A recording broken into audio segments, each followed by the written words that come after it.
So hello everyone, welcome back to class. हम start करते हैं मॉलिक्यूलर बेसिस ऑफ इनहेरिटेंस का सेकेंड लेक्चर। कल के लेक्चर में हम लोग ने कितना किया था? हम लोग ने इसके पहले तक कर लिया था। आज के लेक्चर में हम लोग स्टार्ट करने वाले हैं पैकेजिंग ऑफ डीएनए हेलिक्स।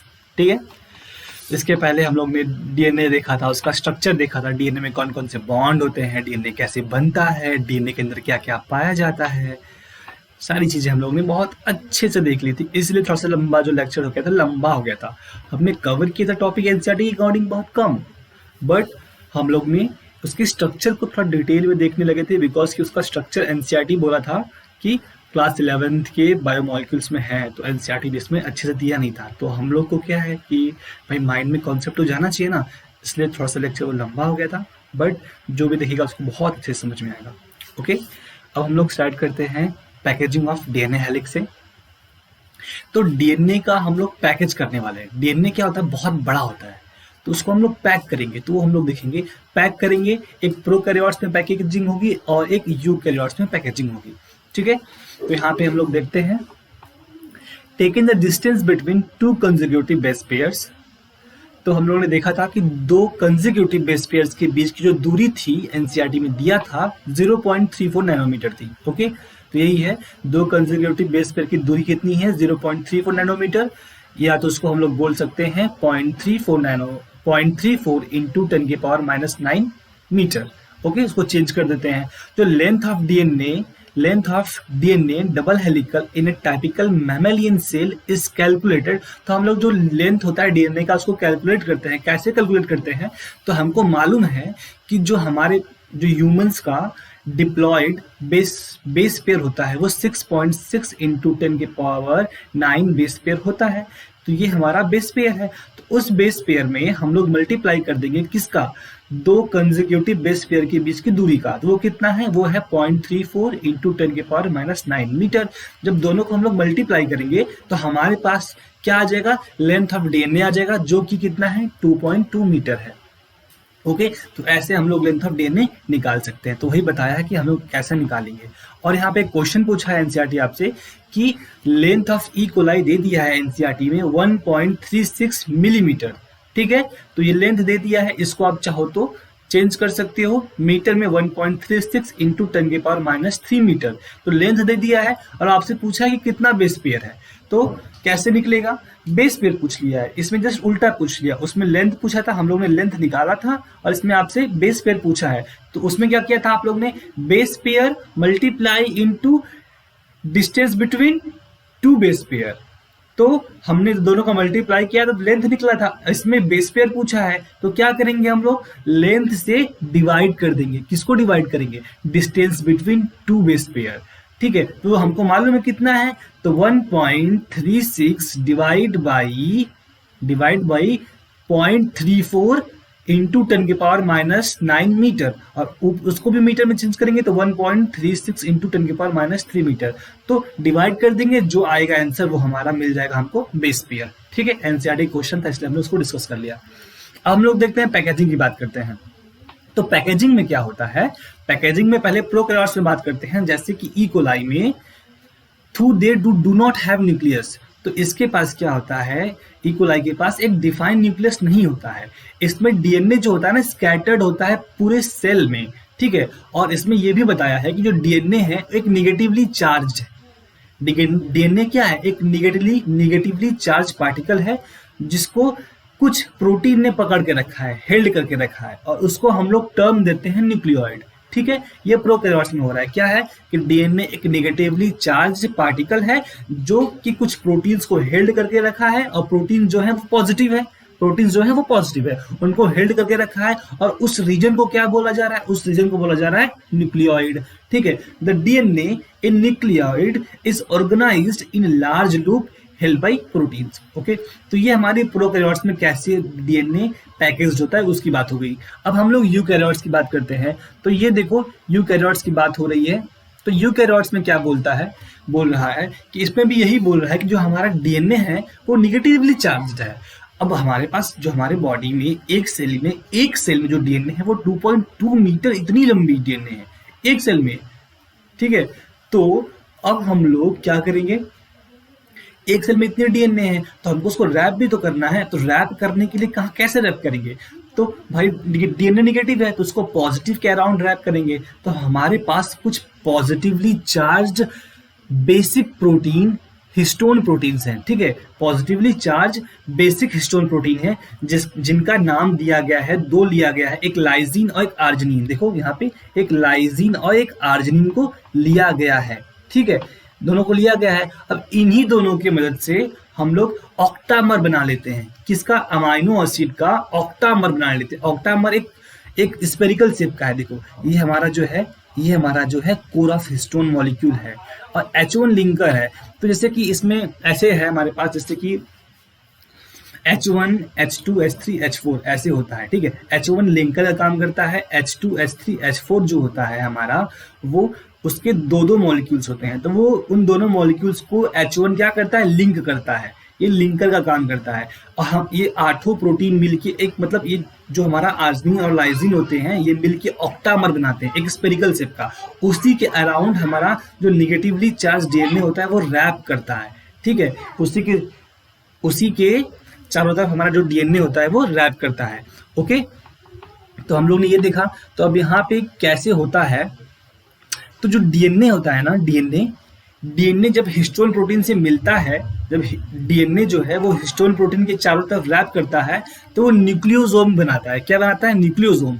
और न्यूक्लियोसोम में जो होता है ना वो कंटेन करता है 200 बेस पेयर। न्यूक्लियोसोम कंटेन करता है कितना? 200 बेस पेयर।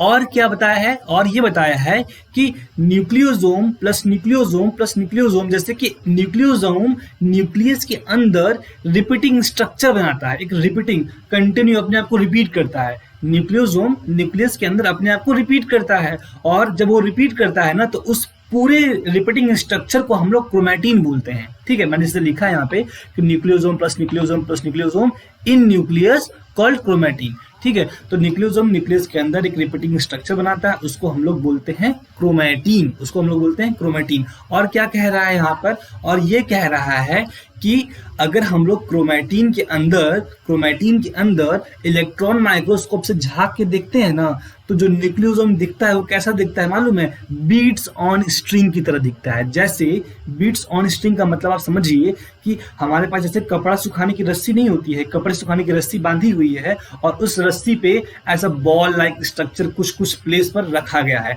तो जो बॉल है वो बीट्स है और स्ट्रिंग है वो रस्सी है। तो जो न्यूक्लियोसोम रहता है वो क्रोमैटिन के अंदर कुछ इसी तरीके से दिखता है, बीट्स ऑन स्ट्रिंग।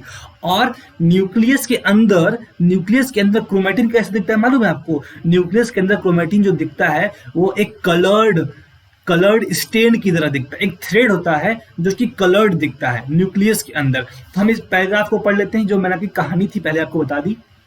तो पैराग्राफ में ये बताया जा रहा है कि histone are organised to form a unit of 8 molecule called histone octamer. Okay, the negatively charge DNA is wrapped around the positively charge histone octamer to form a structure called nucleosome. Okay, a typical nucleosome contain 200 base pair of DNA helix. Done. Nucleosome constitute the repeating unit of structure in a nucleus called chromatin. Okay, thread like stained or colored body seen in nucleus। वही मैंने बताया आपको कि nucleus के अंदर chromatin कैसा दिखता है? एक रस्सी जो कि कलरफुल बॉडी है, वो न्यूक्लियस के अंदर दिखता है क्रोमैटिन, ठीक है। और क्या बता रहा है? The nucleosome in nucleosome chromatin के अंदर कैसा दिखता है? Are seen as a beads on string structure when view under electron microscope. ठीक, इस पैराग्राफ को मैंने अच्छे डिटेल में समझा दिया आपको एकदम अच्छे से, बस इसके अलावा कुछ भी नहीं है। और नीट में या बोर्ड में यही पूछता है, हूबहू लाइन पूछता है, तो आपको लाइन एकदम एनसीईआरटी की ना एकदम मुंह याद होनी चाहिए। लाइन तो याद होनी ही चाहिए, उसकी कहानी दिमाग में याद होनी चाहिए। मैं आपको पहले पैराग्राफ से पहले कहानी बता रहा हूँ, इस पैराग्राफ में क्या कहानी है, उसके बाद मैं उस लाइन को पढ़ रहा हूँ, क्योंकि ऐसा ना कि सिर्फ कहानी ही याद रहे और लाइन में याद रहे, तो कहानी भी याद रहे और लाइन भी याद रहे। ठीक, ये हो गया हमारा। अब हम लोग देखते हैं ये क्या बोल रहा है ये बोल रहा है the beads on string structure in chromatin. तो बीट्स ऑन स्ट्रिंग जो स्ट्रक्चर है क्रोमेटिन के अंदर, तो बीट्स ऑन स्ट्रिंग स्ट्रक्चर क्या है क्रोमेटिन के अंदर, तो जो न्यूक्लियोसोम है क्रोमेटिन के अंदर उसी को बोल रहे हैं बीट्स ऑन स्ट्रिंग। ठीक है, तो beads on string structure in chromatin is packed, वो उसका पैकेज्ड हो रहा है। ठीक है, is packaged to form chromatin fibre. ठीक है, तो मतलब क्रोमेटिन के अंदर जो बीट्स ऑन स्ट्रिंग स्ट्रक्चर है उसको हम पैकेज कर रहे हैं, और पैकेज करके क्या बना रहे हैं, क्रोमेटिन फाइबर बना रहे हैं, क्रोमेटिन फाइबर। तो अब क्रोमेटिन से क्या बन गया, क्रोमेटिन से क्रोमेटिन फाइबर बन गया। अब उसको आगे चल के फिर से कॉइल्ड करेंगे, क्रोमेटिन फाइबर को आगे चल के फिर से कॉइल्ड या कंडेंस्ड, कॉइल का मतलब उसको हम जैसे दूर दूर फैला हुआ है तो उसको एक पास लाएंगे और एकदम उसको कंडेंस करके ऐसे पैक कर देंगे। ठीक है, उसको कंडेंस कर देंगे। कब कंडेंस कर रहे हैं, ये मेटाफेज स्टेज में कर रहे हैं, सेल डिवीजन की मेटाफेज स्टेज में। 11th में सेल डिवीजन से सेल साइकिल हम लोग पढ़ते हैं, उसमें दो फेज होता है, एक इंटरफेज और एक एम फेज, माइटोटिक फेज। उस माइटोटिक फेज में जो आता है दूसरा फेज उसको मेटाफेज बोलते हैं। पहला फेज होता है प्रोफेज और दूसरा फेज होता है मेटाफेज। उस मेटाफेज में क्रोमेटिन फाइबर कंडेंस्ड होता है और कंडेंस्ड होके क्या बनाता है, क्रोमोसोम बनाता है। कंडेंस्ड होके क्या बनाता है, क्रोमोसोम बनाता है। ठीक, अब क्या बता रहा है दोबारा उसके आगे, ये बता रहा है जो पैकेजिंग होती है ना क्रोमेटिन की packaging, the packaging of chromatin at a higher level require additional set of protein that are collectively referred to as a non-histone chromosomal protein। कहने का मतलब ये कह रहा है कि जो हम लोग जो हमारे पास क्रोमेटिन था जिसको हम लोग पैक करके क्रोमेटिन फाइबर बना रहे थे, तो उस क्रोमेटिन को पैक करने में हमको बहुत ज्यादा एडिशनल सेट ऑफ प्रोटीन की जरूरत पड़ रही है, और उस कलेक्टिवली सेट ऑफ प्रोटीन को हम लोग बोल रहे हैं नॉन हिस्टोन क्रोमोसोमल प्रोटीन। क्या बोल रहे हैं, नॉन हिस्टोन क्रोमोसोमल प्रोटीन बोल रहे हैं। ठीक है, उसके बाद ये क्या कह रहा है, एक टाइपिकल न्यूक्लियस में सम रीजन, कुछ एक ऐसा रीजन होता है क्रोमेटिन के अंदर, some region of chromatin are loosely packed. ठीक है, तो न्यूक्लियस के अंदर क्रोमेटिन होता है ना, कहीं कहीं क्रोमेटिन जो होता है वो बहुत हल्का पैक होता है। जैसे क्रोमेटिन की पैकेजिंग तो हम लोग किए हैं, क्रोमेटिन की पैकेजिंग करके हम लोग क्रोमेटिन फाइबर बनाए हैं, तो कहीं कहीं क्रोमेटिन बहुत हल्का पैक होता है, न्यूक्लियस के अंदर बहुत हल्का पैक होता है, तो उसको हम लोग लाइट स्टेन बोलते हैं। क्या बोलते हैं, लाइट स्टेन। तो हल्का है तो लाइट होगा, हल्का है तो लाइट स्टेन होगा, उसको हम लोग यू क्रोमेटिन बोल रहे हैं। तो यू क्रोमेटिन जो होता है जहां पे हल्की, देखो जैसे जहां पे क्रोमेटिन जो होगा वो लूजली पैक्ड होगा तो वो लाइट होगा, हल्का होगा, इसको यू क्रोमेटिन बोलेंगे। और वही वो जो एरिया होता है ना वो ट्रांसक्रिप्शनली एक्टिव होता है। कैसा होता है, ट्रांसक्रिप्शनली एक्टिव होता है। और कहीं कहीं न्यूक्लियस में जो क्रोमेटिन होता है बहुत क्लोज्ड पैक, डेंस पैक होता है, बहुत डेंस पैक होता है, तो उसकी स्टेनिंग भी डार्क होती है, उसको बोलते हैं हेटेरोक्रोमेटिन। क्या बोलते हैं, हेटेरोक्रोमेटिन। और वो जो होता है ना इनएक्टिव होता है किसके लिए, ट्रांसक्रिप्शनली इनएक्टिव होता है, वहां पे ट्रांसक्रिप्शन नहीं होता है। ठीक है, तो पैराग्राफ क्लियर। आई होप जो मेहनत कर रहा हूं आप लोगों को समझ में आ रहा होगा, तो अच्छे से पढ़िए। ठीक है, अब हम लोग एक नए सफर पे चलते हैं। एक सफर खत्म हुआ, कौन सा सफर खत्म हुआ है, यहाँ पे हम लोग अभी पैकेजिंग कर रहे थे डीएनए का। अब हम लोग जैसे कि अभी तो डीएनए के बारे में पढ़ रहे थे, बट अब हम लोग सर्च करने जा रहे हैं कि हमारे पास पहले हमको मालूम नहीं था कि हमारा जेनेटिक मटेरियल क्या है, क्या जेनेटिक मटेरियल हमारा डीएनए ही है। तो उस सर्च में किस किस साइंटिस्ट ने अपना योगदान दिया था वो हम लोग पढ़ने जा रहे हैं। ठीक है, तो यहाँ पे क्या लिखा है, यहाँ पे बहुत सारे साइंटिस्ट का नाम दिया है जो आप 5th चैप्टर में पढ़ते हैं। इसमें किसमें पढ़ते हैं, हाँ जेनेटिक्स में मेंडल वाले चैप्टर में पढ़ते हैं। तो Thomas Hunt Morgan, George Mendel, Sutton, Boveri, इन सब का नाम दिया गया है बहुत सारे, कि इन्होंने बता नहीं पाया था कि हमारा जेनेटिक मटेरियल कौन है। तो ये क्वेश्चन दिया, इनके दिमाग में क्वेश्चन एक रह गया था, but the question of what molecule was actually the genetic material had not been answer. वो लोग आंसर नहीं कर पाते कि एक्चुअली में हमारा जेनेटिक मटेरियल क्या है। ओके,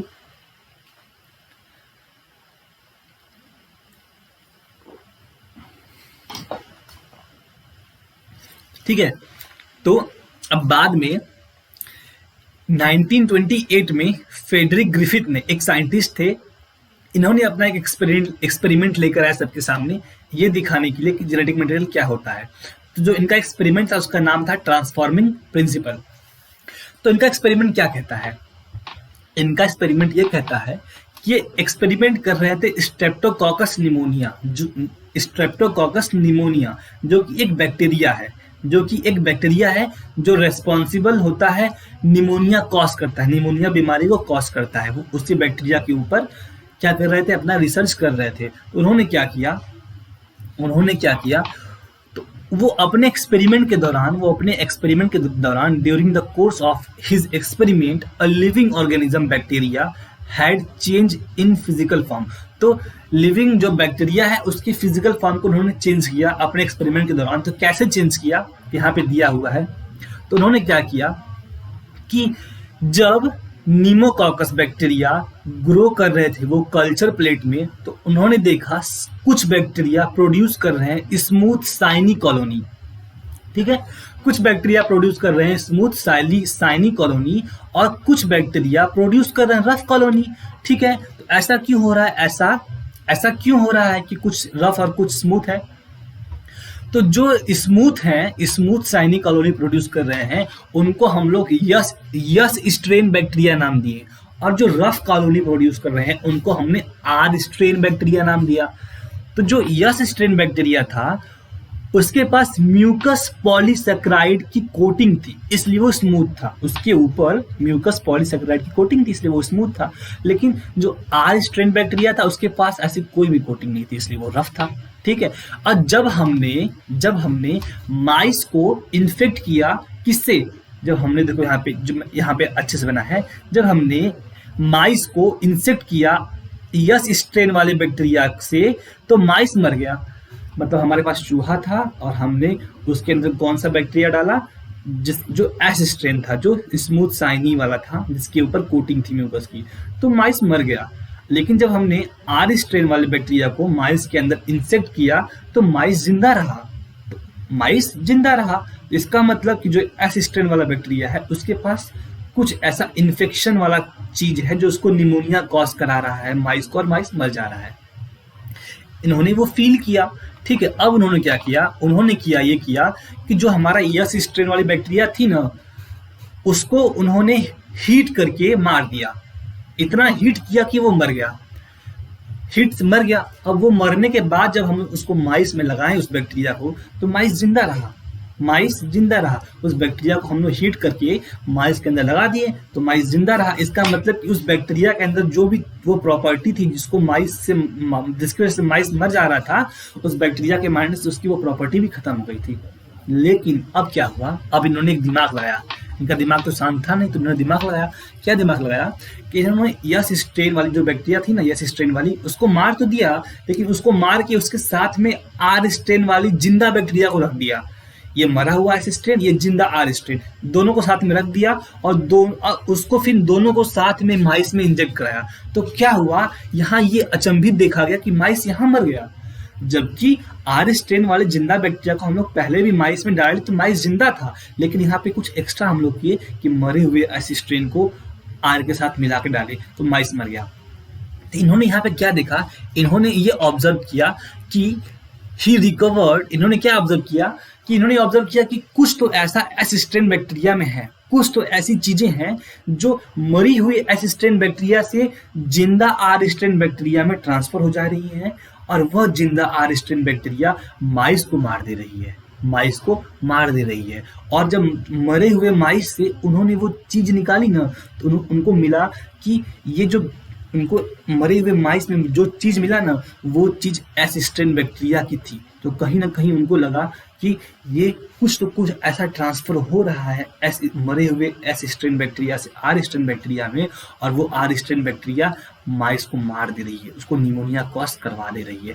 तो वही लिखा है कि ही रिकवर, उन्होंने रिकवर किया लिविंग एस बैक्टीरिया को डेड माइस से। सोचो, मरा हुआ एस स्ट्रेन लगाए थे हम लोग आर स्ट्रेन के साथ, तो लेकिन फिर भी हमारे पास डेड माइस से एस स्ट्रेन बैक्टीरिया मिल गया। कैसे मिला, तो ये बता नहीं पाए थे कैसे मिला। तो इसको एनसीईआरटी में क्या लिखा है, he conclude that R strain bacteria had somehow been transferred by heat killed S strain bacteria. Some transforming principle, कुछ ट्रांसफॉर्मिंग प्रिंसिपल थे जो उसमें गए थे। Some transforming principle transfer from heat killed S strain had enabled the R strain to synthesis a smooth polysaccharide coating। ठीक, वही कह रहा है कि कुछ ऐसी चीजें, कुछ ऐसी ट्रांसफॉर्मिंग प्रिंसिपल ट्रांसफर हुई थी एस स्ट्रेन बैक्टीरिया से आर स्ट्रेन बैक्टीरिया में, जो कि आर स्ट्रेन बैक्टीरिया सिंथेसिस किया अपने अंदर स्मूथ पॉलीसेकेराइड की कोटिंग, और वो वायरुलेंट हो गया, मतलब वो भी वायरस कॉज करने की क्षमता उसके पास आ गई। इसकी वजह से दिस मस्ट ड्यू टू, ये इसकी वजह से हुआ होगा कि वहां पे जो ट्रांसफर हुआ है वो ट्रांसफर हुआ है जेनेटिक मटेरियल। उन्होंने बोला कि thus this must be due to transfer of genetic material. However, the biochemical nature of genetic material was not defined from his experiment। लेकिन उन्होंने ये नहीं बता पाया जो हमारे पास जेनेटिक मटेरियल ट्रांसफर हो रहा है उसका नेचर क्या है, उसका बायोकेमिकल नेचर क्या है, वो डीएनए है कि वो प्रोटीन है कि आरएनए है, उन्होंने ये बता नहीं पाया। ठीक है, तो अब उन्हीं के एक्सपेरिमेंट को आगे चल के 3 साइंटिस्ट ने वापस से सर्च किया कि जो उन्होंने एक्सपेरिमेंट किया था उस एक्सपेरिमेंट में कौन सी ऐसी चीज थी, आरएनए थी कि प्रोटीन थी कि डीएनए थी, जो कि ट्रांसफर हो रही थी। तो कौन कौन से साइंटिस्ट थे, देखो यहाँ पे लिखा गया है प्रायर टू वर्क मतलब इनके काम करने से पहले। किसके काम करने से पहले? एवरी, मैक्लियोड और एमसी कार्टी के काम करने से पहले यह माना जाता था कि जेनेटिक मटेरियल जो है वो प्रोटीन है। ठीक है, तो ये चीज एनसीईआरटी में कई बार क्वेश्चन सीरीज में पूछता है कि ये जो प्रायर टू वर्क वाला है ना, ये लाइन बड़ी इंपॉर्टेंट हो जाता है कि प्रायर टू वर्क मतलब इन तीनों साइंटिस्ट के काम करने से पहले जेनेटिक मटेरियल को क्या माना जा रहा था? एक प्रोटीन माना जा रहा था, लेकिन ऐसा नहीं था। इन्होंने काम कब किया था? 1933 से 1944 के बीच में इन्होंने काम किया था। उन्होंने काम किया था biochemical nature of transforming principle. तो जो ट्रांसफॉर्मिंग प्रिंसिपल था ग्रिफिथ का, उसमें जो भी बायोकेमिकल सब्सटेंस यूज हो रहे थे उनका नेचर इन्होंने पता लगाने की कोशिश की थी। इन्होंने क्या किया था? उन्होंने किया था कि उन्होंने प्योरीफाई किया बायोकेमिकल्स को, क्या प्रोटीन को, डीएनए को, आरएनए को प्योरीफाई किया। कहाँ से किया? हीट किल्ड एस सेल से, जिसको एस स्ट्रेन बैक्टीरिया को हिट करके मार दिया गया था, उसी में से इन्होंने प्योरीफाई किया।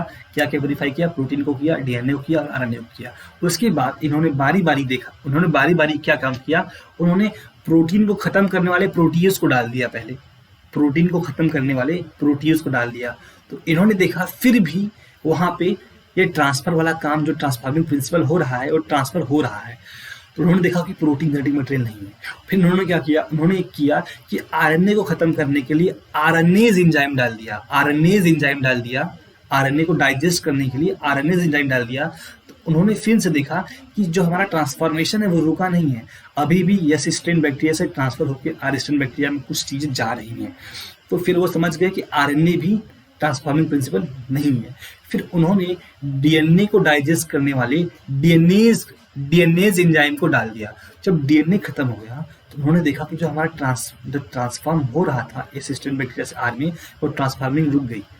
तो उन्होंने बताया कि ये डीएनए ही है जो एस स्ट्रेन बैक्टीरिया से आर स्ट्रेन बैक्टीरिया में ट्रांसफर हो रहा है। तो हमारा जेनेटिक मटेरियल वो डीएनए है। लेकिन बहुत सारे साइंटिस्ट थे, वो उनकी बातों से कन्विंस्ड नहीं हो पाए थे। ठीक है, अब जो जेनेटिक मटेरियल को जो मेन दिए थे साइंटिस्ट, वो थे हमारे अल्फ्रेड हर्से एंड मार्था चीज। 1952 में इन्होंने जेनेटिक मटेरियल डीएनए होता है ये बताया था। ठीक है,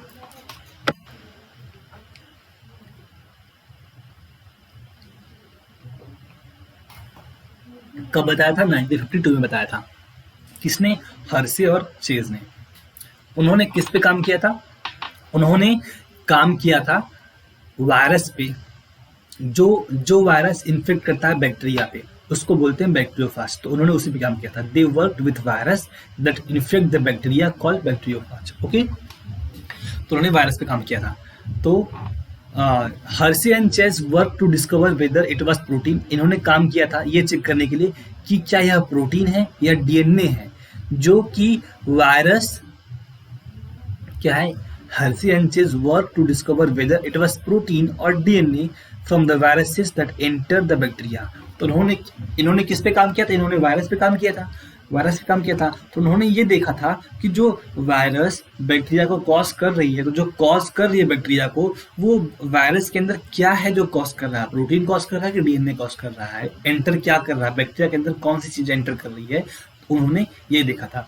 तो इन पैराग्राफ में यही चीज लिखा है, इसको मैंने हिंदी में बड़े आसान भाषा में लिख के आपको समझाने की कोशिश की है। देखिए ये मैंने यहाँ पे समझाने की कोशिश की है।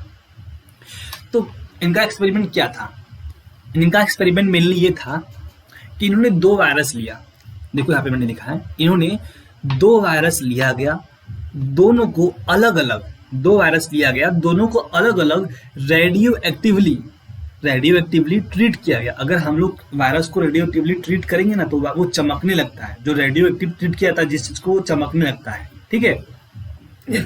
तो 2 वायरस लिया गया, दोनों को अलग अलग रेडियो एक्टिवली ट्रीट किया गया।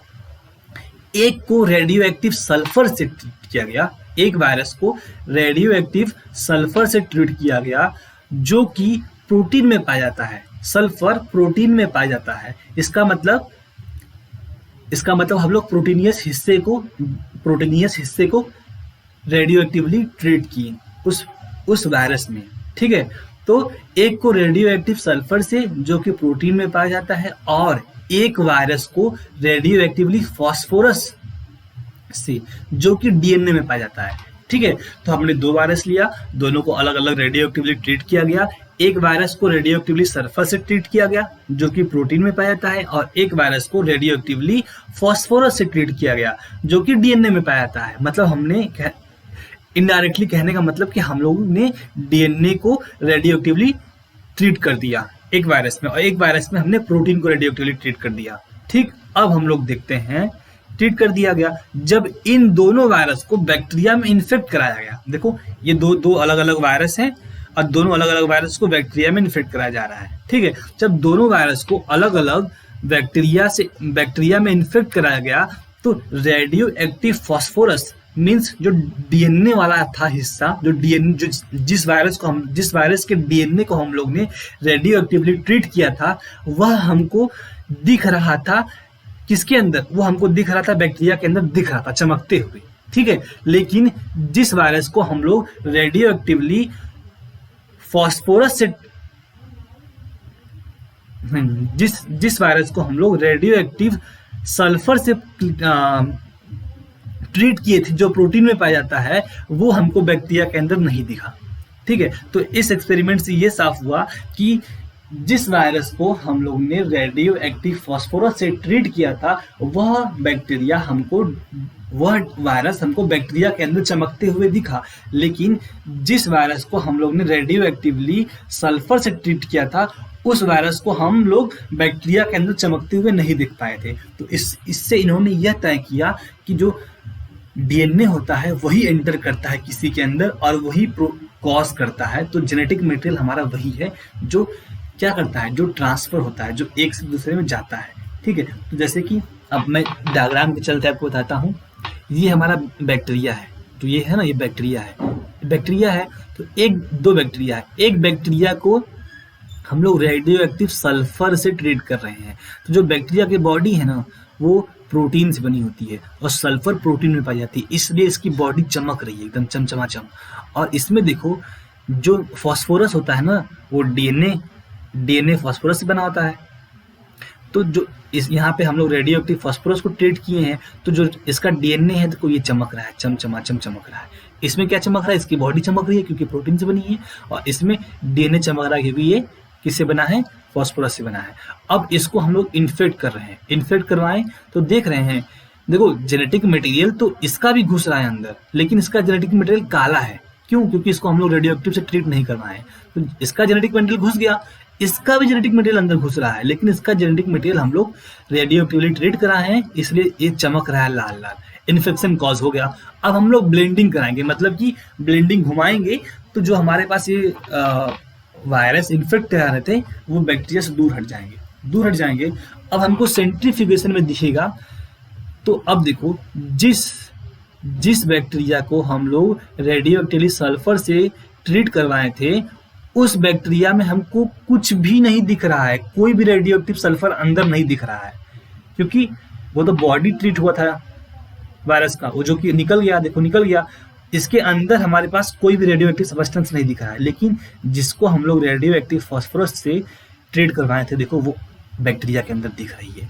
तो इसी की वजह से इन्होंने पता लगा पाया कि देखो ये जेनेटिक मटेरियल हमारा कौन है, जेनेटिक मटेरियल हमारा डीएनए ही है, जो कि इन्फेक्शन कॉज करता है और जो कि ट्रांसफॉर्मिंग प्रिंसिपल शो करता है। ओके, ये हो गया हमारा। ये कौन दिया था? हर्शे और चेज दिया, हर्शे और चेज ने दिया था 1952 में। ठीक, अब ये हो गया। अब हम लोग बात करते हैं property of genetic material DNA versus RNA. ठीक है, क्या बात करते हैं? Property of genetic material DNA versus RNA की हम लोग बात करते हैं। तो फ्रॉम द ठीक है, ये कुछ ऐसी चीजें हैं।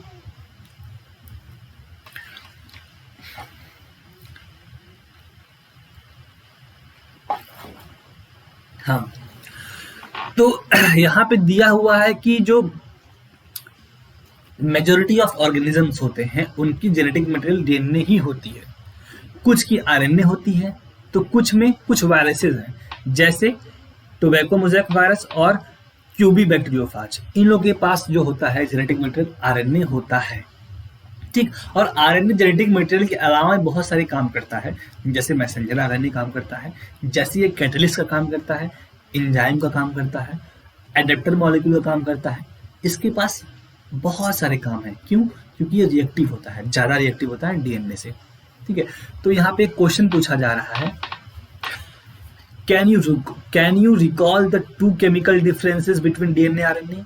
क्या आपको रिकॉल है? हाँ, तो हमको रिकॉल है, क्योंकि हम लोग ने कल इसी के बारे में खूब अच्छे से पढ़ा था कि क्या डिफरेंस होता है। ठीक है, अब आज भी देखते हैं, इस पैराग्राफ में यही दिया हुआ है। तो यहाँ पे कुछ 5 पॉइंट दी गई है कि जेनेटिक मटेरियल वही हो सकता है जो इन 5 क्राइटेरिया को फॉलो करे एक साथ। तो क्या क्या 5 क्राइटेरिया हैं, देखते हैं। It should be able to generate its replica.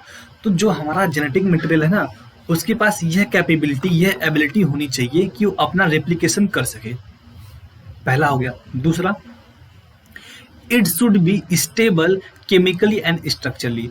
तो उसको केमिकली और स्ट्रक्चरली स्टेबल होना चाहिए। ठीक है, और क्या दिया है? तीसरा, it should provide the scope for slow change.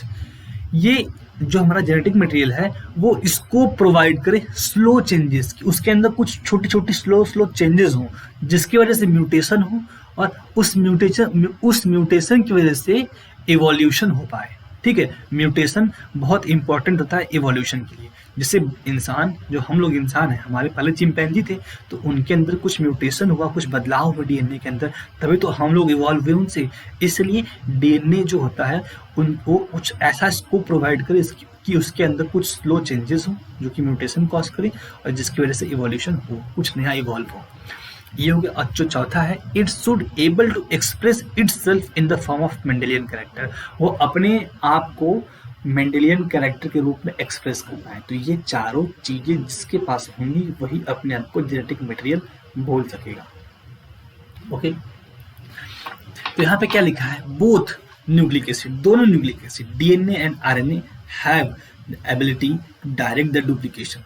तो यहाँ पे लिखा था ना पहला वाला कि जेनेटिक मटेरियल वही होगा जो रेप्लिकेशन खुद का करा सकता है। तो यहाँ पे कह रहा है कि दोनों करा सकते हैं भाई, आरएनए भी करा सकता है अपना रेप्लिकेशन और डीएनए भी करा सकता है अपना रेप्लिकेशन। ठीक है, अब क्या दिया है? The other molecule in living system such as protein fail to fulfil first criteria. तो भाई प्रोटीन अपना रेप्लिकेशन नहीं कर सकता है, तो वो फेल हो गया, वो तो साफ साफ फेल हो गया। ठीक, अब हम लोग बात करते हैं the genetic material should be stable enough not to change with different stage of life cycle, age or with change in physiology of the organism। ठीक है, तो ये कह रहा है कि जो जेनेटिक मटेरियल हमारा है, जो जेनेटिक मटेरियल होता है वो इतना स्टेबल हो कि किसी की लाइफ साइकिल में, जैसे हमारी जो लाइफ साइकिल है उसमें वो चेंज ना हो जाए। लाइफ साइकिल के किसी पड़ाव में, लाइफ साइकिल की किसी स्टेज पे वो चेंज ना हो, जैसे आरएनए चेंज हो जाता है। इसीलिए देख रहे हो, याद है कोरोना वायरस में आरएनए है उसका जेनेटिक मटेरियल, तो उसकी हम लोग एंटीडोज नहीं बना पा रहे थे। क्यों? क्योंकि वो इतना जल्दी चेंज हो रहा था ना। सोचो एक वायरस है और उसके अंदर इतना जल्दी म्यूटेशन हो रहा है, म्यूटेट होकर कुछ और बन जा रहा है, तो उसके अंदर इतनी ज्यादा चेंजेस हो रही थी। वो किसकी वजह से हो रही थी? वो आरएनए की वजह से हो रही थी। तो वही स्टेबिलिटी की बात हो रही है यहाँ पे कि स्टेबिलिटी कम से कम इतनी होनी चाहिए ना कि उसके लाइफ साइकिल में, उसके अलग अलग एज के पड़ाव में जो डीएनए हो ना वो स्टेबल रहे, कहीं वो चेंज ना हो जाए। तो वही वो बात कर रहा है। Stability as one of the property of genetic material was very evident in Griffith transforming principle. ठीक है, और क्या बात कर रहा है, स्टेबिलिटी के बारे में ही बात कर रहा है। तो जो हमारे पास अपने पेंटोज शुगर दिखा था, पेंटोज शुगर लाइबोज जो आरएनए में पाया जाता है, तो आरएनए की बात हो रही है, तो पेंटोज शुगर जो लाइबोज होता है उसके सेकंड पोजीशन पे हाइड्रोक्सिल ग्रुप होता है OH, लेकिन जो हमारा डीऑक्सीराइबोज होता है जो डीएनए में पाया जाता है उसके सेकंड पोजीशन पे ना हाइड्रोक्सिल ग्रुप नहीं होता है, वहां से ऑक्सीजन गायब हो जाता है, सिर्फ हाइड्रोजन होता है, तो उसकी वजह से उसको स्टेबिलिटी प्रोवाइड करता है। बट आरएनए में प्रेजेंस ऑफ ऑक्सीजन उसको रिएक्टिविटी प्रोवाइड करता है। तो second OH group present at every nucleotide in RNA is a reactive group and makes RNA labile and easily degradable, आसानी से डिग्रेडेबल हो जाए। ठीक है, RNA is also known to be catalytic, hence reactive। तो RNA को हम catalytic के रूप में जानते हैं, इसलिए वो बहुत रिएक्टिव होता है। Therefore, इसी वजह से DNA केमिकली लेस रिएक्टिव होता है एंड स्ट्रक्चरली मोर स्टेबल होता है। ठीक है, chemically less reactive and structurally more stable होता है जब हम इसको कंपेयर करते हैं आरएनए से। Therefore among two nucleic acid DNA is a better genetic material. DNA की स्टेबिलिटी के कारण उसको हम लोग बेटर जेनेटिक मटेरियल बोलते हैं। और एक स्टेबिलिटी के कारण और बताया जा रहा है, क्या बताया जा रहा है कि प्रेजेंस ऑफ थायमीन, जो presence of thymine at the place of uracil also confers the additional stability of to DNA. मतलब देखो, आपने पढ़ा ही होगा कि डीएनए में थायमीन पाया जाता है और आरएनए में यूरेसिल पाया जाता है, तो थायमीन भी डीएनए की स्टेबिलिटी को बढ़ाता है। और हम लोग देखते हैं both DNA and RNA are able to mutate, दोनों के दोनों म्यूटेट कर सकते हैं। ठीक है, इनफैक्ट आरएनए जो होता है वो अनस्टेबल होता है, तो वो बहुत फास्ट रेट से म्यूटेट करता है। जैसे viruses having RNA genome, viruses जो होते हैं उनके पास आरएनए जीनोम होता है and having shorter life span, और उनकी जो लाइफ स्पैन बहुत छोटी होती है, life span mutate and evolve faster. तो आरएनए के अंदर होता है हमारा, वायरसेस के अंदर होता है हमारा आरएनए जेनेटिक मटेरियल जो कि बहुत ज़्यादा रिएक्टिव होता है, तो बहुत जल्दी म्यूटेट करता है, और बहुत जल्दी म्यूटेट करता है तो इवॉल्व भी बहुत जल्दी करता है, बहुत जल्दी जल्दी अलग अलग रूप धारण करता है।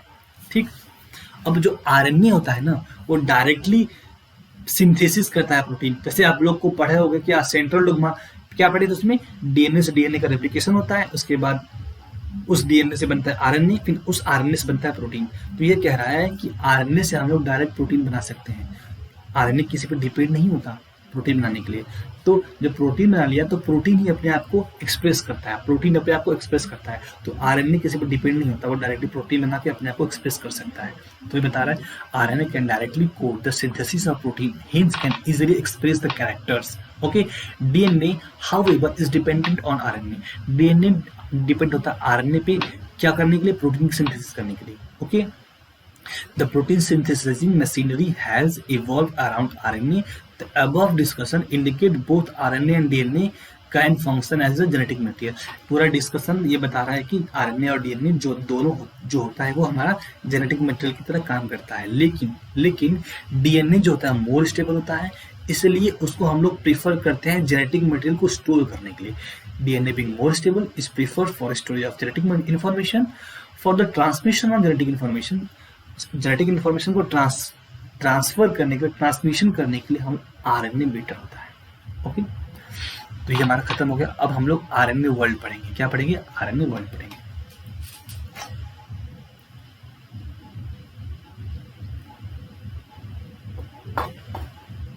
ओके, तो इसमें क्या पूछा है, पहला क्वेश्चन पूछा इसमें कि which is the first genetic material. तो हमारा पहला जेनेटिक मटेरियल कौन सा है? तो RNA was the first genetic material. जो आरएनए है वही हमारा पहला जेनेटिक मटेरियल है। ठीक है, ऐसा क्यों? क्योंकि आरएनए की यहाँ पे बहुत सारे ऐसा एविडेंस है। There is now enough evidence to suggest that essential life process such as metabolism, translocation, splicing, इन सब जो हमारा ये सब हमारे बॉडी में होता है, मेटाबॉलिज्म होता है, ट्रांसलेशन होता है, स्प्लाइसिंग होता है, इन सब में आरएनए ही काम करता है। इवॉल्व अराउंड आरएनए, इसलिए आरएनए को हमारा फर्स्ट जेनेटिक मटेरियल बताया गया था। आरएनए को यूज कैसे करते हैं, तो आरएनए को यूज करते हैं act as a genetic material as well as catalyst के रूप में भी यूज करते हैं, कैटलिस्ट के रूप में भी यूज करते हैं, एंजाइम के रूप में भी यूज करते हैं। There are some important biochemical reaction है जो हमारे लिविंग सिस्टम में हमारे बॉडी में कुछ ऐसे रिएक्शंस भी हैं जिसको आरएनए कैटलाइज करता है, ठीक है, एंड नॉट बाय प्रोटीन। जो हमारे बॉडी में ये कह रहा है कि हमारे बॉडी में कुछ ऐसे रिएक्शंस होते हैं जिनको कैटलिसिस का काम सिर्फ आरएनए करता है, प्रोटीन नहीं करता है, ठीक है। और क्या कह रहा है, but RNA being a catalyst was reactive and hence unstable. यह एक कैटलिस्ट है इसलिए एक बहुत ज़्यादा रिएक्टिव है और अनस्टेबल भी है, ओके। इसीलिए डीएनए एवॉल्व हुआ आरएनए से, इसीलिए डीएनए क्या हुआ, एवॉल्व हुआ आरएनए से, जो कि केमिकली मॉडिफाइड है और मोर स्टेबल है। तो इससे आपको ये क्लियर हुआ कि जो आरएनए है वो हमारा फर्स्ट जेनेटिक मटेरियल है। उसके अंदर कुछ ऐसी कमियां थी क्योंकि वो केमिकली ज़्यादा रिएक्टिव था और स्ट्रक्चरली लेस स्टेबल था, इसलिए डीएनए इवॉल्व हुआ जो कि मोर स्टेबल था, ओके। ये आरएनए वर्ल्ड खत्म हो गया। अब हम लोग रेप्लिकेशन की बात पे आएंगे कि रेप्लिकेशन कैसे होता है। अब डीएनए है और डीएनए डबल स्टैंडर्ड होता है, डबल हेलिकल स्ट्रक्चर, ऐसे घुमा ऐसे घुमा होता है, ठीक है। तो अब उसको रेप्लिकेशन, उसकी कॉपी कैसे बनाएंगे हम लोग, तो ये किस तरीके से होता है। तो वॉटसन एंड क्रिक ने ये स्कीम प्रपोज किया था रेप्लिकेशन ऑफ डीएनए का, ठीक है। वॉटसन क्रिक ने 1953 में ही डीएनए के रेप्लिकेशन का एक तरीका बताया था। उस तरीकों को इन्होंने सेमी कंजर्वेटिव बताया था। सेमी कंजर्वेटिव का मतलब जैसे अब मैंने आपको कल ही बता दिया था कि हमारे पास डबल स्टैंडर्ड, देखो ये दोनों बॉन्डेड है, ये एक स्ट्रैंड ये दूसरा स्ट्रैंड, दोनों डीएनए हैं, डबल हेलिकल डीएनए है, दोनों हाइड्रोजन बॉन्ड से बॉन्डेड हैं। इनको हम लोग बॉन्ड से तोड़ देंगे, तोड़ के अलग अलग कर देंगे। अब ये दोनों तो साथ में थे, दोनों पैरेंटल डीएनए थे, दोनों टेम्पलेट की तरह काम करते नया डीएनए बनाने के लिए। दोनों को अलग अलग कर दिया, तो ये भी पैरेंटल। अब ये नया डीएनए बनाएंगे, तो एक नया डीएनए इससे जुड़ेगा और एक नया डीएनए इससे जुड़ेगा। तो जो दोनों नया डीएनए जुड़े हैं ना, उनको हम लोग डॉटर स्ट्रैंड बोलेंगे, डॉटर स्ट्रैंड। और जो ये रहेगा ये पैरेंटल होगा, तो एक पैरेंटल एक डॉटर, ठीक। तो इस तरीकों को हम लोग बोले सेमी कंजर्वेटिव तरीका, आधा पैरेंटल और आधा डॉटर, इसको हम लोग बोले सेमी कंजर्वेटिव, ठीक है। समझ में आया, ओके। और अब ये इन्होंने इसको कौन दिया था, इसको दिए थे हमारे वॉटसन एंड क्रिक ने दिया था। अब इसका एक्सपेरिमेंटल प्रूफ लेकर आए, कौन लेकर आया, इसका एक्सपेरिमेंटल प्रूफ हम लोग ने इश्चरिचिया कोलाई पे किया पहले। और किसने किया, मैथ्यू मेसल्सन एंड फ्रैंकलिन स्टाहल ने परफॉर्म किया था ये एक्सपेरिमेंट 1958 में, कि जो हमारा डीएनए होता है वो सेमी कंजर्वेटिव तरीके से ही रेप्लिकेट करता है इश्चरिचिया कोलाई पे, okay.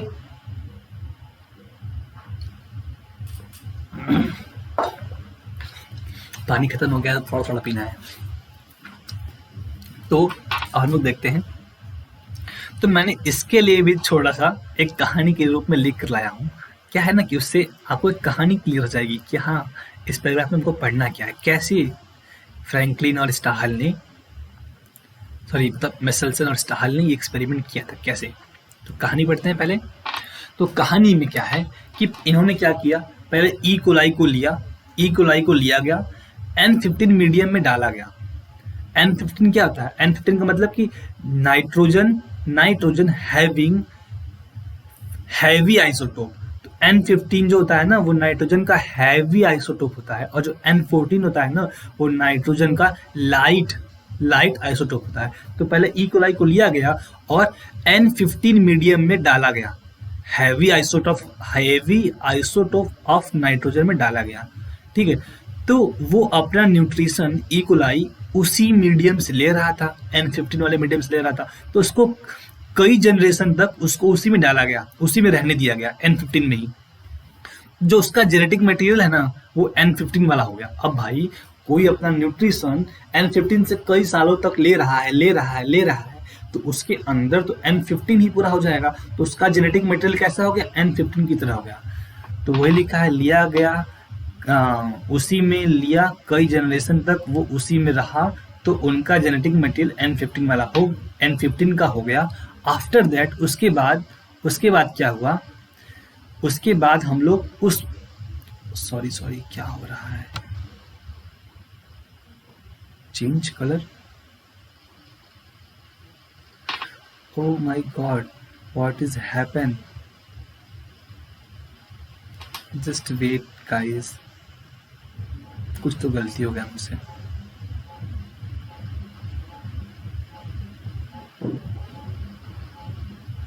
Just wait, change mid save leave, sorry, just wait a minute.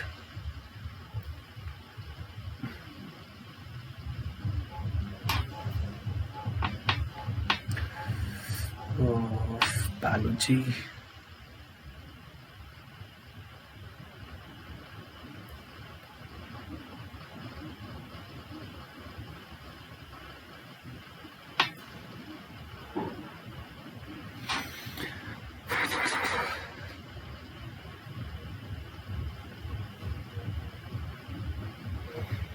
Laptop से बनाने का यही प्रॉब्लम होता है,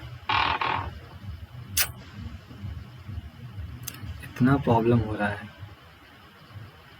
परेशान हो गया हूं मैं खटारा लैपटॉप से।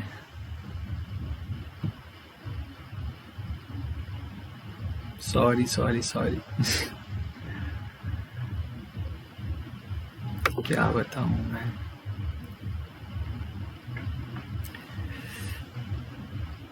Open with Microsoft Edge, sorry इतना बीच में क्लास इंटरप्ट हो गया। ठीक है, अब सही है, आ गया। ठीक है, हम लोग कहाँ थे, हम लोग यहाँ पे शुरू से करते हैं भाई फिर से, कि हम लोग ने ई कोलाई को लिया था, ई कोलाई को लिया गया, N15 मीडियम में डाला गया, वो अपना न्यूट्रिशन उसी में लिया कई जनरेशन तक, तो ठीक है कई जनरेशन तक वो उसी में रहा, तो उसका जेनेटिक मटेरियल जो होगा वो N15 का हो गया। आफ्टर दैट जब उसका जेनेटिक मटेरियल ई कोलाई का N15 का हो गया तो उसको ई कोलाई के अंदर डाला गया। आफ्टर दैट ई कोलाई को N14 मीडियम में डाला गया, तो देखा गया कि सेमी कंजर्वेटिव तरह से उसका जेनेटिक मटेरियल रेप्लिकेट हो रही है। क्या किया गया, पहले ई कोलाई को लिया, N15 में डाल दिया गया कई जनरेशन तक, तो उसकी जेनेटिक मटेरियल भी N15 वाली हो गई, फिर उसको वहां से उठाया गया, उसको N14 मीडियम में डाला गया। तो जब डाला गया ना, तो वो ये देखा गया कि जो उसकी जेनेटिक मटेरियल है वो सेमी कंजर्वेटिव तरीके से रेप्लिकेट हो रही है, तो हो रही है ये देखा गया। तो उसको पहचानने के लिए कि कौन सा स्ट्रेन उसका नीचे है कौन सा ऊपर है, क्यों, क्योंकि N15 हैवी है, N15 हैवी है तो वो नीचे रहेगा, और N14 हल्का है तो वो ऊपर रहेगा। तो उसमें हम लोग क्या था, उसकी जेनेटिक मटेरियल रेप्लिकेट हो रही थी, कहाँ था, हाँ डाला गया, तो देखा गया कि सेमी कंजर्वेटिव तरीके से उसकी जेनेटिक मटेरियल रेप्लिकेट हो रही है जनरेशन बाय जनरेशन। तो उसमें क्या किया गया, उसमें सीजियम क्लोराइड को डाला गया, डेंसिटी ग्रेडियंट, सीजियम क्लोराइड को डाला गया डेंसिटी ग्रेडियंट पहचानने के लिए कि कौन सा न्यूक्लियोटाइड बैंड किस पोजीशन पे है। जैसे N15 हैवी वाला नीचे होगा और N14 लाइट वाला ऊपर होगा। जैसे यहाँ पे आप देखो, ये डेंसिटी ग्रेडियंट के रूप में हम लोग ले रहे हैं। तो जो हैवी है N15 है, देखो पीछे की तरफ है, देखो यहाँ पे ये हैवी है, ठीक है, N15 पीछे की तरफ है, N14 देखो आगे है, N15 पीछे की तरफ है, ये हाइब्रिड बना। और यहाँ पे देखो N15, तो सीजियम क्लोराइड एक डेंसिटी ग्रेडियंट के रूप में हम लोग उसको लिए, ठीक है। तो इसमें क्या किया गया, तो देखो ये हमारा इश्चेरिचिया कोलाई N15 में डाला गया, तो उसकी जेनेटिक मटेरियल N15 वाली हो गई। फिर उसको वहां से निकाल दिया गया, उसको निकाल के उसको वापस किस में डाला गया, N14 में डाला गया। तो ये देखा गया कि वो N14 में डालने के बाद N15 डाला गया N14 में, तो देखा गया कि वो लोग जेनेटिकली उनका जो रेप्लिकेशन हो रहा है डीएनए का, वो सेमी कंजर्वेटिव तरीके से हो रहा है। तो देखो एक N जो ग्रीन वाला है वो हमारा N14 है, रेड वाला N15 है, तो एक ग्रीन बना एक रेड बना, एक ग्रीन बना एक रेड बना, ठीक है, तो सेमी कंजर्वेटिव तरीका तो हमको दिख गया कि हाँ ये हो गया, और इसकी जो रेप्लिकेशन हो रही है 20 मिनट में हो रही है। किसमें? 20 मिनट में हो रही है।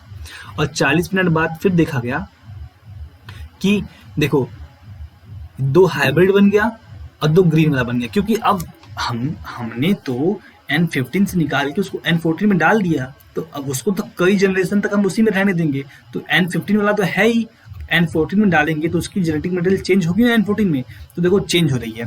देखो अब देखो यहाँ पे एक ग्रीन है एक रेड है। अब इन दोनों स्ट्रैंड को कैसे मैं बताऊं, हाँ ये मेरे पास हो गया, एक ग्रीन और एक रेड।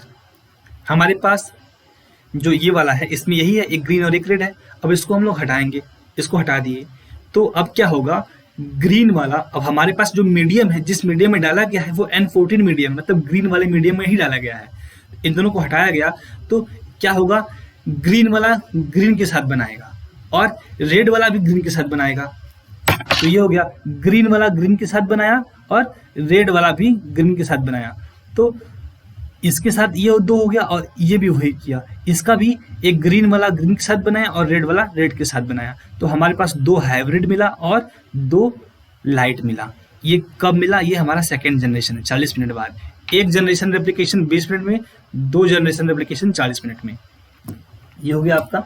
अब हम लोग इसका पैराग्राफ पढ़ लेते हैं। तो पैराग्राफ पढ़ते हैं, तो पैराग्राफ में क्या दिया गया है कि they grew Escherichia coli in a medium containing N15 heavy isotope of nitrogen. As the only nitrogen source for many generation, the result was that N50 was incorporated into N15 को दोबारा से डाला गया into newly synthesis DNA, नए बने हुए DNA में। ठीक है, उसके बाद क्या बोल रहा है, this heavy DNA molecule could be distinguish, इसको अलग अलग कैसे करेंगे, डिस्टिंग्विश फ्रॉम नॉर्मल, किससे? नॉर्मल से किससे करेंगे? डीएनए बाय सेंट्रीफ्यूगेशन के थ्रू उसको हम लोग अलग अलग करेंगे, हैवी को नॉर्मल से सेंट्रीफ्यूगेशन के थ्रू। किसमें? सीजियम क्लोराइड के अंदर, जो एक डेंसिटी ग्रेडियंट है। यहाँ पे ये लिखा है कि आप नोट करिए कि जो N15 हैवी आइसोटोप है वो रेडियो एक्टिव आइसोटोप नहीं है, वो बस एक हैवी आइसोटोप है। ठीक, और उसके बाद क्या लिखा है, and it can be separated from N14 only based on density. और इसको N15 को N14 से हम लोग तभी सेपरेट कर सकते हैं डेंसिटी की बेसिस पे, तभी हम लोग डेंसिटी ग्रेडियंट डाल रहे हैं।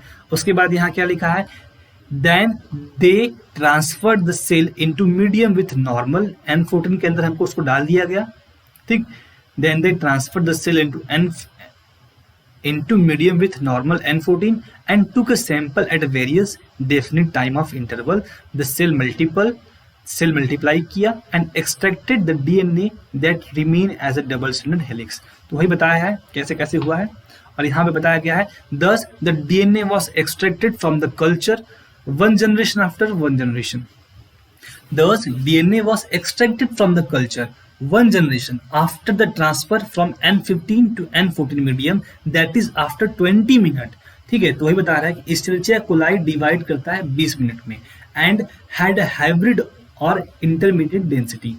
हमको हाइब्रिड और इंटरमीडिएट डेंसिटी मिला। ये देखो यही है जो 20 मिनट के बाद, एक जनरेशन के बाद हमको दोनों के दोनों हाइब्रिड मिल रहे हैं।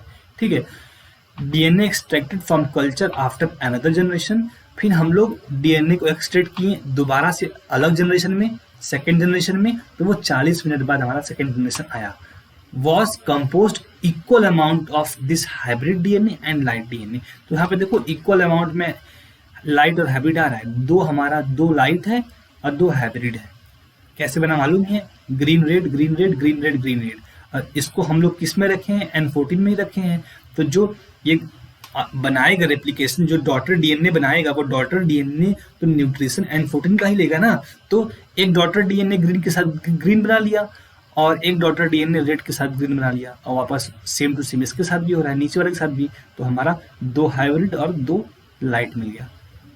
ठीक, और एक क्वेश्चन पूछा है कि अगर इस एस्चेरिचिया कोलाई को 80 मिनट तक रखेंगे तो जो रेशियो होगा हाइब्रिड डेंसिटी और लाइट डेंसिटी का क्या होगा। तो पहले हम लोग 60 मिनट के बाद वाला देख लेते हैं। तो 60 मिनट के बाद मतलब तीसरे जनरेशन में जो रेशियो होगा लाइट और हाइब्रिड का 1:3 का होगा, और 80 मिनट बाद मतलब चौथी जनरेशन में जो उसका रेशियो होगा लाइट और हैवी का 1:7 होगा। तो इसका आंसर हो गया 1:7। ओके, अब यहाँ पे कुछ चीजें हैं, very similar experiment involving use of radioactive thymidine. तो एक दूसरे साइंटिस्ट थे जिनका नाम था टेलर, उन्होंने अपने कुछ कॉलेज के फ्रेंड के साथ 1958 में उन्होंने भी सेमी कंजर्वेटिव तरीके से डीएनए रेप्लिकेट करता है उसका एक्सपेरिमेंट किया था। उन्होंने एक्सपेरिमेंट किया था फिशिया फाबा के साथ। फिशिया फाबा जो कि एक फाबा बीन्स है, उन्होंने यूज किया था अपने एक्सपेरिमेंट में रेडियो एक्टिव थायमीन का, रेडियो एक्टिव थायमिडीन का उन्होंने यूज किया था, और उन्होंने प्रूव किया था कि क्रोमोसोम रेप्लिकेट करता है, वो सेमी कंजर्वेटिवली ही रेप्लिकेट करता है। ठीक है, अब अभी तक हम लोग पढ़ रहे थे कि रेप्लिकेशन कैसे होता है और क्या होता है, मतलब उसका कैसे होता है। ठीक है, अब हम लोग उसका रेप्लिकेशन करने का तरीका पढ़ेंगे कि रेप्लिकेट कैसे हो रहा है, डीएनए अपनी कॉपी कैसे बना रही है वो हम लोग पढ़ेंगे, और कॉपी बनाते बनाते किन किन चीजों का उपयोग होता है, किन किन चीजों का यूज होता है वो पढ़ेंगे। ठीक है, the machinery and the enzymes, तो ये हम लोग पढ़ेंगे, द मशीनरी एंड एंजाइम्स। तो इसके पढ़ने से पहले इसकी कहानी समझ ली पढ़ेंगे हम लोग, पहले बार पढ़ने से पहले देखो यही हो रहा है, ये है।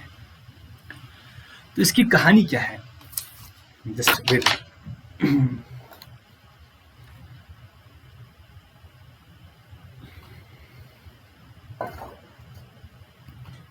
तो इसकी कहानी ये है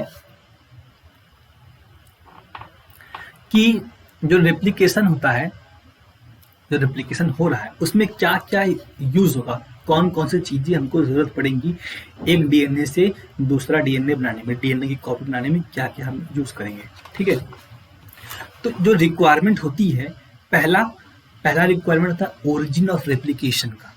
ओरिजिन ऑफ रेप्लिकेशन का कहने का मतलब जो डीएनए की स्ट्रैंड होती है ना, वो रेप्लिकेट करेगी तो कहीं से भी रेप्लिकेट नहीं करेगी, उसका डीएनए के पास जो न्यूक्लियोटाइड होता है उसके पास एक पोजीशन होता है, एक स्पेसिफिक पोजीशन होता है, उसी पोजीशन से डीएनए का रेप्लिकेशन ओरिजिनेट होता है। डीएनए का जो पॉलीमराइजेशन होता है, पॉलीमर बनना, डीएनए का जो पॉलीमर, न्यूक्लियोटाइड का जो पॉलीमर बनना स्टार्ट होता है वह एक स्पेसिफिक पोजीशन से होता है। ठीक है, तो उसी को बोलते हैं ओरिजिन ऑफ रेप्लिकेशन, मतलब रेप्लिकेशन का ओरिजिन एक पर्टिकुलर पॉइंट से शुरू होता है, तो हमको वो चाहिए। तो हमारा जो प्रोकैरियोट्स होता है ना, जो प्रोकैरियोट्स होते हैं उनके पास एक ही ओआरआई होता है, ओरिजिन ऑफ रेप्लिकेशन।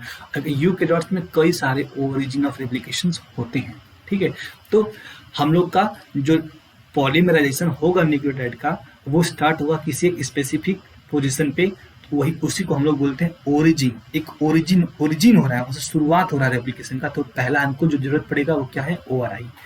पहला रिक्वायरमेंट ओआरआई।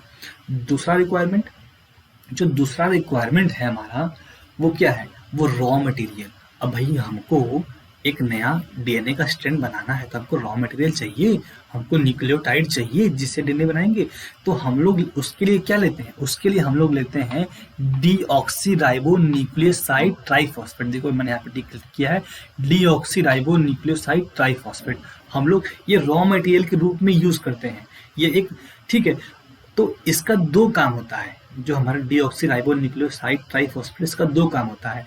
एक तो ये सबस्ट्रेट की तरह काम करता है, ये रॉ मटेरियल की तरह काम करता है, और जो इसका दूसरा काम है ना, ये हमको पॉलीमराइजेशन करवाते समय हमको एनर्जी भी देता है। अब भाई क्योंकि ट्राइफॉस्फेट है तो आपने एटीपी का नाम सुना है, एडिनोसिन ट्राइफॉस्फेट, उसके पास भी 3 फॉस्फेट होते हैं, तो एटीपी हमको एनर्जी देता है ना, तो वैसे ये भी हमको एनर्जी देने का भी काम करता है। इसका मेन काम क्या है, सबस्ट्रेट, रॉ मटेरियल की तरह काम करना। वही तो होता है ना, जो एक न्यूक्लियोटाइड तो ही होता है जो हमारा डीएनए का फॉर्मेशन कराता है पॉलीमर बना के, तो पॉलीमराइजेशन ही इसी का होता है और यही हमको एनर्जी भी देता है। तो ये हमारा दूसरा हो गया, पहला ORI requirement. Second requirement is raw material, that is deoxyribo nucleoside triphosphate. और जो तीसरा रिक्वायरमेंट होता है हमको रेप्लिकेशन करने के लिए, वो होता है हमारा क्या, एंजाइम। भाई एंजाइम कौन हेल्प करेगा, तो एंजाइम हेल्प करेगा। तो जो एंजाइम हम लोग लेते हैं वो लेते हैं डीएनए डिपेंडेंट डीएनए पॉलीमरेज। इसका इतना बड़ा नाम क्यों है, डीएनए डिपेंडेंट डीएनए पॉलीमरेज? अब देखो हम लोग डीएनए से डीएनए बना रहे हैं, तो हम लोग डिपेंड किस पे हैं, डीएनए पे। तो डीएनए डिपेंडेंट बना क्या रहे हैं, डीएनए बना रहे हैं। कैसे बना रहे हैं, न्यूक्लियोटाइड का पॉलीमराइजेशन करवा के। तो वही हो गया डीएनए डिपेंडेंट डीएनए पॉलीमरेज, हम लोग पॉलीमराइजेशन करवा रहे हैं न्यूक्लियोटाइड का, तो ये हमारे पास एंजाइम हो गया, एक ही एंजाइम है, उसका नाम क्या है, DNA dependent DNA polymerase. Okay, और कुछ एनसीईआरटी में एडिशनल एंजाइम यूज होते हैं जैसे कि डीएनए लाइगेज, ये एनसीईआरटी यूज की है वो डीएनए लाइगेज, ये भी इसका काम होता है जोड़ने का, जैसे न्यूक्लियोटाइड के दो फ्रेगमेंट को जोड़ने का काम करता है कौन, डीएनए लाइगेज। ठीक है, तो इतनी सारी चीजों की हमको जरूरत थी अभी तक, और जो और कुछ बातें जो हम लोग समझा देते हैं हिंदी में समझ लेते हैं। जो डीएनए है, अब देखो डीएनए है काफी लंबा है, 2.2 मीटर का डीएनए होता है एक सेल के अंदर, 2.2 मीटर का डीएनए एक सेल के अंदर होता है, जो कि डबल हेलिकल स्ट्रक्चर होता है। ठीक है, ऐसे डबल हेलिकल, जैसे डबल हेलिकल मालूम है ना, हाँ, तो डबल हेलिकल स्ट्रक्चर का होता है हमारा डीएनए। अब उस डीएनए को, जैसे बहुत बड़ा डीएनए है, मान लो इतना बड़ा डीएनए है हमारा, ठीक है, अब इतने पूरे डीएनए को एक साथ, आपको दिख नहीं रहा होगा ना, इतना बड़ा डीएनए हमारा, अब इस डीएनए को एक साथ में से पूरा खोल के अब इसका हम लोग रेप्लिकेशन करेंगे, तो भाई ये तो पॉसिबल नहीं है, उसके लिए बहुत एनर्जी चाहिए होता है, इसलिए हम लोग डीएनए को बस थोड़ा थोड़ा खोलते हैं। देखो बस इतना थोड़ा, पहले इतना खोले, फिर इसका रेप्लिकेशन कर लिए, फिर और बढ़ा के खोले, फिर इसका किए, फिर और बढ़ा के खोले, तो ऐसे हम लोग थोड़ा थोड़ा खोलते हैं डीएनए को, थोड़ा सा खोलेंगे, उसका रेप्लिकेशन करेंगे, मतलब पॉलीमराइजेशन करेंगे, फिर थोड़ा और खोलेंगे, फिर उसका पॉलीमराइजेशन करेंगे। जो थोड़ा सा खुल रहा है ना, वो वाई शेप कैसे खुलता है, ऐसे उसी वाई शेप को हम लोग बोलते हैं रेप्लिकेशन फॉर्क। जैसे मैं दिखा देता हूँ, देखो ये हमारा डीएनए है, ठीक है, अब इसको थोड़ा सा हम लोग खोले हैं, अब उसी थोड़े का हम लोग पॉलीमराइजेशन करवा रहे हैं, जब ये हो जाएगा तो फिर आगे खोलेंगे। और मैंने आपको एक चीज और बताई थी कल कि जो डीएनए होता है ना, जो डीएनए की स्ट्रैंड होती है, दोनों स्ट्रैंड एक दूसरे के एंटी पोल होती है, एंटी पोलैरिटी। ठीक है, तो अब ये दोनों खुलेंगे, जब दोबारा नया बनेगा इसके, सॉरी ऐसे होगा, मतलब ऐसे होगा, ऐसे एक पोल ये एंटी पोल, तो जब ये दोनों खुलेंगे ना, तो इसके साथ जब नया बनेगा डॉटर सेल, तो डॉटर सेल भी इसके साथ एंटी पोलैरिटी ही बनेगा। ठीक है, तो जैसे देख लो, एक हमारा ये है, ये डीएनए स्ट्रैंड है, टेम्पलेट पेरेंटल ब्लू वाला, और रेड वाला जो बन रहा है ये डॉटर है। तो ये 3 to 5 है, इधर वाला जो कंटिन्यूअस सिंथेसिस लिखा है ये 3 to 5 एंड है, और जो इधर वाला है ये 5 to 3 है, ये 5 to 3 है। तो अब इधर जो फॉर्मेशन हो रहा है डॉटर का, अब इधर 3 है तो उसके एंटी पोल में फॉर्मेशन होगा, तो इधर 5 ही होगा, सिंपल है। ऊपर 5 है तो जो ऊपर लास्ट इसकी एंडिंग होगी वो 3 की ही होगी। ठीक है, और यहाँ पे देखो जो 5 to 3 है, 5 to 3 जो वाला है, अब इधर 5 है तो जो डॉटर सेल बनेगा उसके जस्ट एंटी पोल 3 ही होगा इधर, और जो 3 है इसके एंटी पोल यहाँ 5 ही होगा। और एक इम्पॉर्टेंट चीज एनसीईआरटी कहती है, एनसीईआरटी क्या कहती है मैं दिखा देता हूँ आपको। एनसीईआरटी की इम्पॉर्टेंट लाइन कहती है कि जो डीएनए डिपेंडेंट डीएनए पॉलीमरेज जो होता है, वो जो कैटलाइज करता है पॉलीमराइजेशन ना, वो एक ही डायरेक्शन में करता ही है, 5 to 3। आप किधर भी बनाइए, आप कैसे भी बनाइए, लेकिन जो पॉलीमराइजेशन होगा वो हमेशा 5 से शुरू होगा और 3 पे खत्म होगा। एनसीईआरटी कहता है कि जो पॉलीमराइजेशन है वो हमेशा 5 से शुरू होगा और 3 पे खत्म होगा। ठीक है, तो यही पॉलीमराइजेशन। यहाँ पे देखिए जो कंटिन्यूअस सिंथेसिस दिख रहा है आपको, ये कंटिन्यूअस क्यों है मालूम है? कि इसका जो सिंथेसिस हो रहा है ये 5 से शुरू हुआ और जहां तक खुला था, देखो जहां तक ओपनिंग है वहां तक ये 3 पे खत्म हो गया। और लेकिन अब ये वाला जो हिस्सा है, अब ये यहाँ पे इस एंड पे तो 3 होगा ही, इस एंड पर 5 के जस्ट सामने एंड पे 3 तो हो गई एंटी पोलैरिटी की वजह से, लेकिन इसका फॉर्मेशन तो ऊपर से होगा ना, क्योंकि 5 to 3 होगा।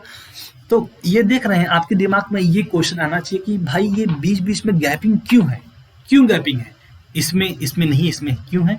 तो देखिए, आप सोचिए कि पहले इमेजिन करिए कि जो पहले खुला होगा वो बस खाली, जो मैंने यहाँ पे ब्लैक डार्क लाइन लगाया है, पहले खुला होगा तो पहले यहीं तक खुला होगा, पहले थोड़ा सा इतना ही खुला होगा जो लास्ट वाला, तो वहां तक खुला, तो वहां पे 5 to 3 ऊपर से नीचे की तरफ एरो आ गया, यहाँ से 5 to 3 नीचे की तरफ एरो आ गया, ठीक हो गया। अब वापस से उसके आगे खुला होगा, तो इस ग्रीन इस ब्लैक वाले के बाद फिर इस ब्लैक तक खुला, तब अब भाई वापस वो फिर ऊपर से नीचे आएगा ना।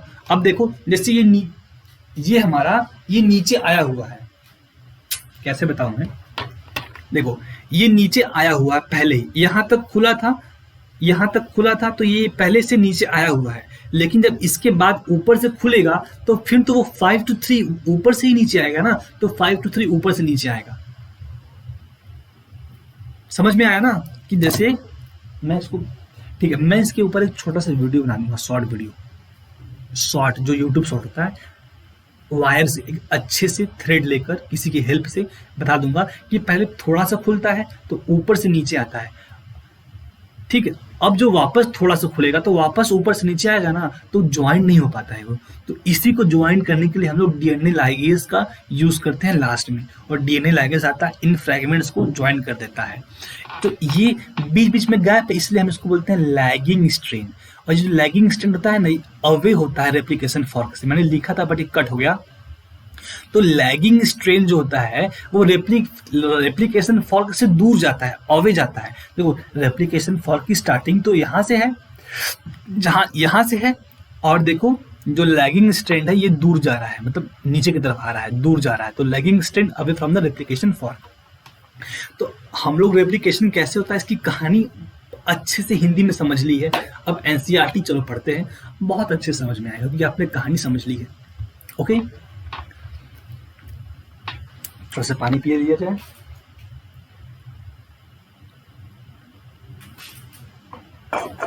पानी खत्म, और इसको पढ़ने के बाद हमारा लेक्चर भी खत्म, उसके बाद नेक्स्ट लेक्चर में करेंगे, ठीक है।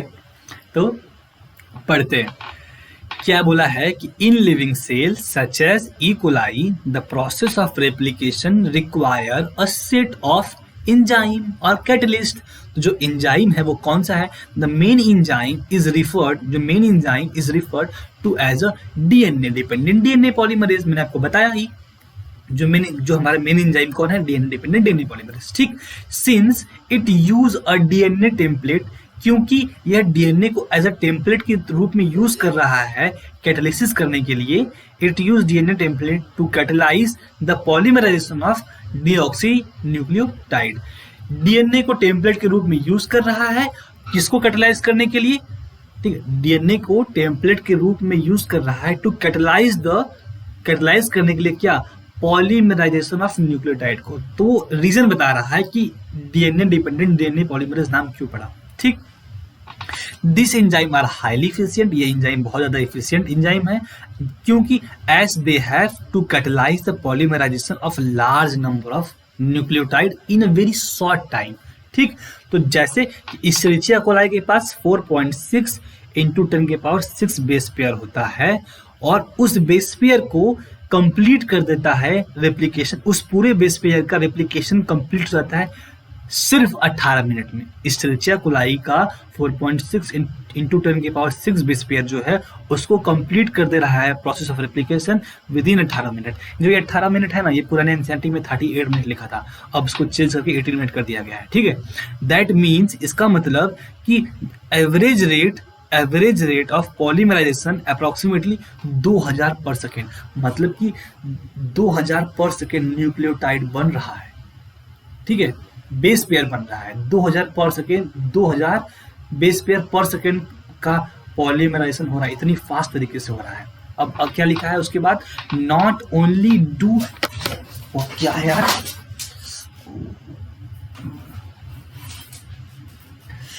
सॉरी कोई कीड़ा था डर गया मैं। ओके, तो ये हो गया, हम कहाँ पे थे कि not only do this polymerase have to be fast, ये पॉलीमराइजेशन सिर्फ फास्ट ही नहीं करता है, but they also have to catalyse the reaction with high degree of accuracy. मतलब ये सिर्फ फास्ट ही नहीं पॉलीमराइज करता है, बहुत एक्यूरेसी के साथ भी करता है, क्योंकि कोई भी mistake during replication mutation cause कर सकता है। क्या कर सकता है, म्यूटेशन कॉज कर सकता है। Further more energetically replication very expensive, उसके आगे जो रेप्लिकेशन होता है ना वो बहुत ज़्यादा एक्सपेंसिव होता है एनर्जी के लिए, मतलब बहुत ही ज़्यादा एनर्जी इसके लिए यूज़ होता है। ठीक है, तो उसके लिए हम लोग क्या करते हैं, हमारे पास होता है डीऑक्सी राइबो न्यूक्लियोसाइड ट्राइफॉस्फेट। ये 2 काम करता है, मैंने बताया ही है 2 काम करता है। कौन कौन सा? ये पहले तो एक्ट करता है सबस्ट्रेट की तरह, मतलब एक रॉ मटेरियल की तरह, और दूसरी बात ये हमको एनर्जी भी देता है, पॉलीमराइजेशन करवाने के लिए एनर्जी भी देता है। क्यों? क्योंकि इसके पास ट्राइफॉस्फेट है, 3 एटीपी है, जो कि हमारे साथ एटीपी करता है, सॉरी इसके पास 3 फॉस्फोरस है, तो 3 फॉस्फोरस एटीपी के पास भी होता है, तो वो भी हमको एनर्जी देता है और ये भी हमको एनर्जी देता है। ठीक, अब उसकी बात करते हैं हम लोग कि in addition to DNA dependent DNA polymerase many additional enzyme are required.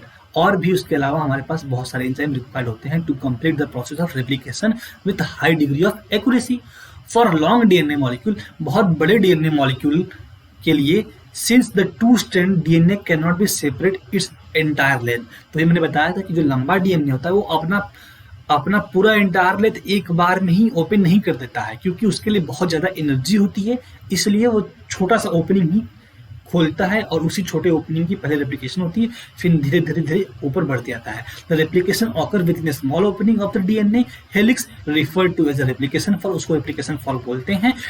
The DNA dependent DNA polymerase, जो डीएनए डिपेंडेंट डीएनए पॉलीमरेज होता है वो कैटलाइज करता है पॉलीमराइजेशन को सिर्फ एक ही डायरेक्शन में, कहाँ? 5 से 3, 5 to 3 पोलरिटी। ठीक है, यह क्रिएट करता है कुछ additional complication at the replicating form. तो इसकी वजह से कि वो सिर्फ एक ही तरफ जाता है, कुछ कॉम्प्लिकेशन क्रिएट होते हैं रेप्लिकेशन फॉर्क में। वही कॉम्प्लिकेशन होता है कि जो एक स्ट्रैंड है वो हमारा डिसकंटिन्यूअस फॉर्म होता है, मतलब लैगिंग स्ट्रैंड बनता है। ठीक है, तो ये हो गया on one strand the template with polarity, जो एक स्ट्रैंड हमारा जिसकी पोलरिटी 3 to 5 वाली है, नीचे से ऊपर 3 to 5 वाली है, द रेप्लिकेशन इज कंटिन्यूस, उसका रेप्लिकेशन जो होगा वो कंटिन्यूस होगा। लेकिन वाइल अदर, जो दूसरा टेम्पलेट है जिसकी पोलरिटी 5 to 3 है, वो डिसकंटिन्यूस है। वो क्या है? उसकी जो बनती है वो ऊपर से नीचे बनती है, इसलिए वो डिसकंटिन्यूस होता है। ठीक है, द डिसकंटिन्यूसली सिंथेसिस फ्रेगमेंट, जो हमारा डिसकंटिन्यूसली सिंथेसिस फ्रेगमेंट होता है वो बाद में ज्वाइन होता है डीएनए लाइगेज के थ्रू। कैसे? बाद में ज्वाइन होता है डीएनए लाइगेज के थ्रू। ठीक है, उसके बाद हम लोग देखते हैं the DNA polymerase on their own can not initiate the process of replication. जो डीएनए पॉलीमरेज होता है वो अपने आप से रेप्लिकेशन स्टार्ट नहीं कर सकता, उसके इनिशिएशन के लिए हम लोग ऐड करते हैं, देखो आपने लिखा है उसके इनिशियल के हम लोग ऐड करते हैं RNA primer.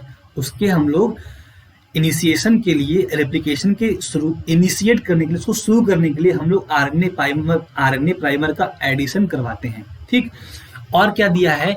Also the replication does not initiate randomly at any place in DNA. जो रेप्लिकेशन डीएनए के किसी भी जगह से शुरू नहीं हो जाता है, वहां पे एक डेफिनिट रीजन होती है, जैसे कि ई कोलाई के डीएनए में एक डेफिनिट रीजन होती है, उसी डेफिनिट रीजन से रेप्लिकेशन शुरुआत होता है, उस रीजन को हम लोग बोलते हैं ओरिजिन ऑफ रेप्लिकेशन। ठीक है, रुकल रहा। ठीक है, ये हो गया because of the requirement of the origin of replication, piece of DNA is needed propagate during the recombination DNA procedure required as a vector। तो ये हम लोग बायोटेक्नोलॉजी में देखेंगे, इसका मतलब ब्रीफ में नहीं दिया है कि जो हम लोग रिकॉम्बिनेंट डीएनए बनाते हैं तो उसमें हमको एक वेक्टर की जरूरत होती है, वही वेक्टर हमको क्या करवाता है? वही वेक्टर हमको ओरिजिन ऑफ रेप्लिकेशन का साइट प्रोवाइड करवाता है। ठीक है, और यहाँ पे क्या दिया गया है?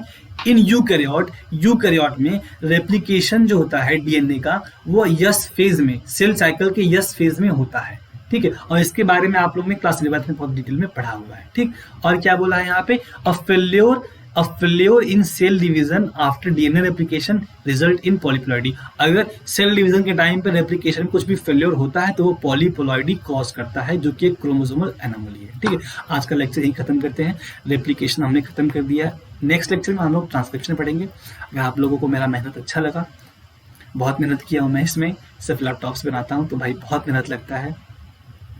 तो देखिए फैन बंद करके तो मैं लेक्चर बना रहा हूँ क्योंकि फैन का साउंड कैप्चर होता है, तो इसलिए प्लीज़ गाइस सपोर्ट करो, और अच्छा लग रहा है तो शेयर करो, सब्सक्राइब करो, लाइक करो। Thank you so much, thank you everyone.